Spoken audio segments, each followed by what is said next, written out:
going to do something a bit different in this interval. And we're going to be joined by the Panthers legend, Paul Adey. Just shaking hands with Dan Green here. You won't be able to see him, but I don't think you'll mind.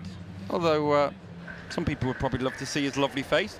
Paul, it's a pleasure to have you on. Great to have you with us. We're going to talk about a lot of different things in the 12 minutes or just under that we've got. First of all, here for Retro Night. Your shirt hangs over there, of course, number 22. A little video that was played pre-game. How special, whenever you come onto this ice again, how special is it to reconnect with these fans? Yeah, it is special, Chris, and it's yeah. I mean, it's always nice to get down at ice level. You know, it's different to when you're up here doing games, but when you get down there, you really feel the atmosphere. It's kind of so loud, I can't hear people talking to me down there, but that's my hearing at my age. But Pardon? Getting up there in years for sure, but no, it's special. I mean, when you get out there and the place is packed and they give you a nice cheer like that and nice applause, and you get to see a nice video. Great job on the video, by the way. That's by Liam and David, so yeah, well done to them. They did a fantastic job, and yeah, it's very special. It's an honor to be down there seeing that and giving all that all that love down there in the ice, Chris. There's so many things I want to talk to you about, but I think we'll start with, because it's retro now. Oh, did you know? You might not know this. On this day in 1996, Panthers shut out the Steelers 3-0 in the old Nottingham Stadium. You may have scored that night. My research is not good enough to tell me whether you did. That year, you won the Benson Hedges Cup. You beat Sheffield in the semi-final over 2 legs, and then you beat Ayr in the final in Manchester. What memories do you have about that? Can your memory brain go back that far? Well, I knew one thing about playing Ayr is I was kind of fed up with seeing them win trophies, because they went on a run there where they won 3-4 in a row. If you remember, they did really well. Had a great team. Remember, Sean Byron was there, one of their leaders, but they had a really good hockey team, and we finally found a way to beat them and win the trophy. But they were a tough team to beat, really good hockey team, and we had to battle hard to win that trophy, and it was a nice feeling for sure. What was it like playing for the Panthers in the 90s in that old barn? It was. Talk to anyone that went here. The atmosphere was special. You know, there was probably a third of the people that get into this rink. But just like the old Cardiff rink, there was something special about. I mean, this building's great, but there was something special about that, wasn't there? Yeah, I mean, first of all, this building is great because the fans, wherever you sit, you get a good view of the game. You're close to the ice surface, but the old rink, the fans were like almost sitting next to you. The atmosphere was incredible. I mean, from start to finish, fans just seemed to really get into it early and stayed into it the whole time. And the game was played differently, of course. It was more physical and nastier, and I think the fans probably, were right there, just kind of edge of their seats all the time, every minute of every game. And but the great thing was it was full every game. It was sold out all the time. Basically, the standing room was sold out too, so there wasn't an inch really for anybody to get in the rink. But it was just it was a great atmosphere, a great rink. I think for me, playing over the years, I really enjoyed the atmosphere in there and what the fans brought every night to the game. And saw during COVID without fans how it was. It wasn't the same, was it? No. I mean, and the fans play such a great part in the game. So and players would much rather play in front of a full crowd than in a rink where there's no one. I mean, I had some experiences coaching in Italy where the place was a third full for some games up in the mountains, and it was tough to really motivate the team to get them into games because there was just nobody in the barn, nobody in the building. And so let me tell you, to come to a rink like this tonight and just see the place packed and great atmosphere, and it has been a great atmosphere. Both teams are battling hard. It's been a very close game. Anything can happen here in the third, and but yeah, it's a great atmosphere tonight, and that's what, as a player, that's what you want to be part of. Even as a coach, it's a lot easier to motivate your team when there's a full house than when there's nobody in the rink. I just remember the old barn, when I was a kid, just being mesmerised by it week in, week out. I just want to rattle through a few topics because there's loads we could talk about. We've got Sheffield Steelers fans listening at home. How much, you cross the divide, and many players have, and many players probably still will in the future. That year in Sheffield, I mean, even as a Panther, I won't deny that team in Sheffield in 2000-2001 that won the Grand Slam is probably one of the greatest teams we've ever seen in the UK. How special was it to play on a team as good as that?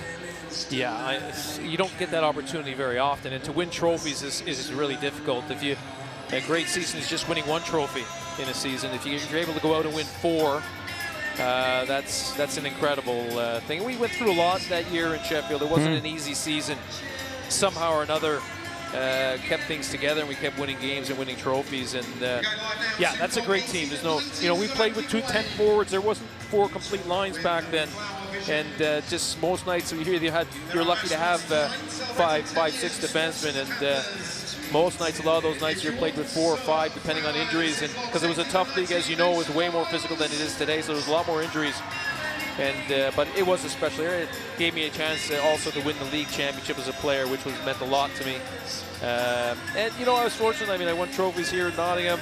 Won some that year in Sheffield, went to Belfast, won there. So I was fortunate 3 different teams to win trophies with, and everyone, they're not easy to win. Even if you get to a final, there's no guarantee you're going to win it.